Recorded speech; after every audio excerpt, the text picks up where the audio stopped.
It was a quiet night on the outskirts of Amarillo, Texas. The highway stretched endlessly under a blanket of stars, and the only sound was the hum of an old sedan rolling along the empty road. Inside sat Emily Carter, a single mother in her early 30s, and her 8-year-old son, Noah. Emily had just finished a long double shift at the local diner. Her hands ached from hours of work, but she was grateful to have a job. It kept food on the table and a roof over their heads. When the gas light flickered on, Emily sighed. The nearest gas station was still a few miles away, and she could feel her exhaustion weighing on her. Finally, she spotted the glow of a small roadside station, its flickering sign barely holding on to life. She pulled in, the crunch of gravel beneath her tires echoing in the stillness. Noah stirred in the back seat, rubbing his eyes. "Mom, are we home?" he asked sleepily. "Not yet, sweetheart," she whispered. "Just getting gas, then we'll be there soon."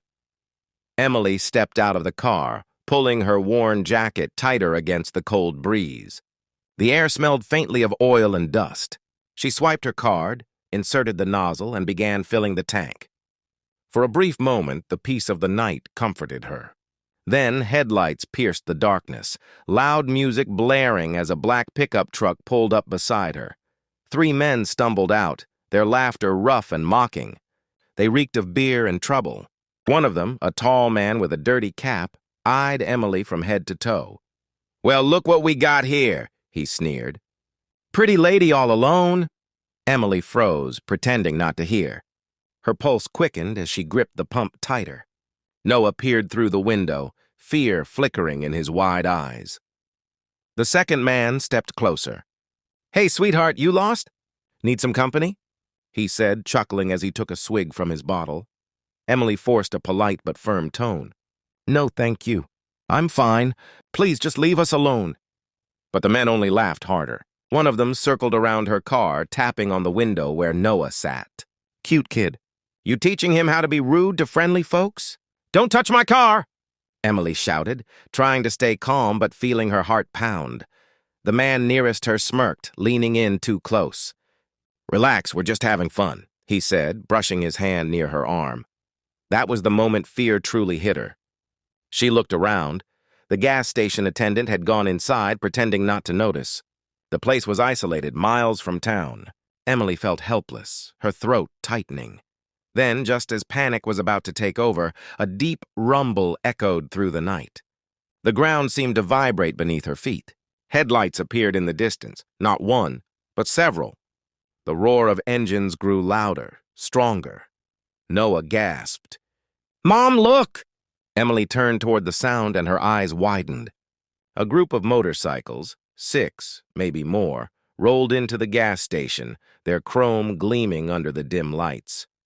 The thugs turned too, their cocky grins fading as the riders slowed to a halt.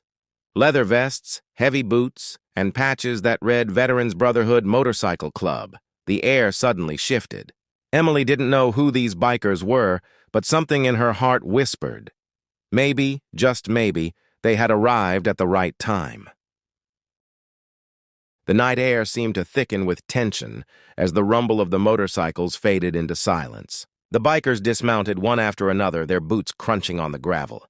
The leader, a tall man with a thick beard and calm, commanding eyes, stepped forward.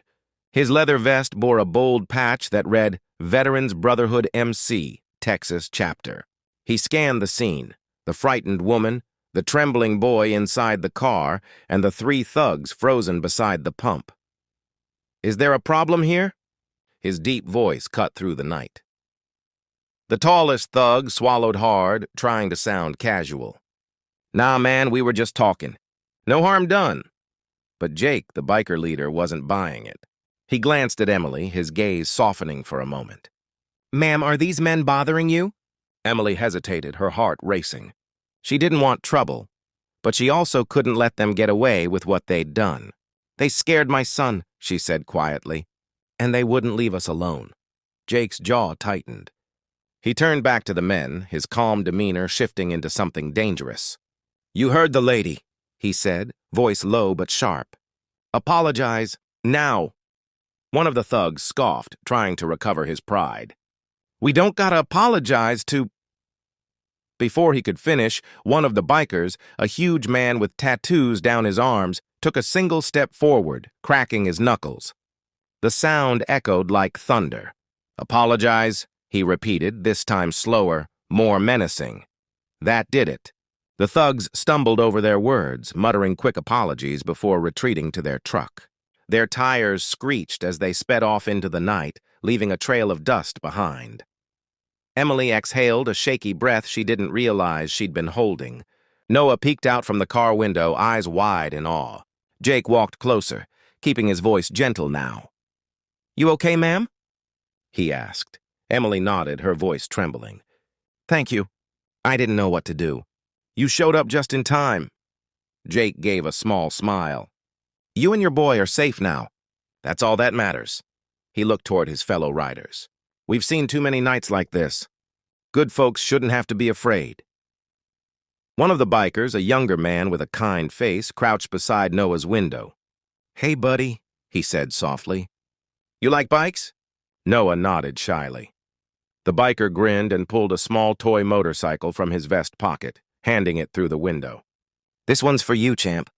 You're brave, just like your mom." Emily's eyes filled with tears as she thanked them again.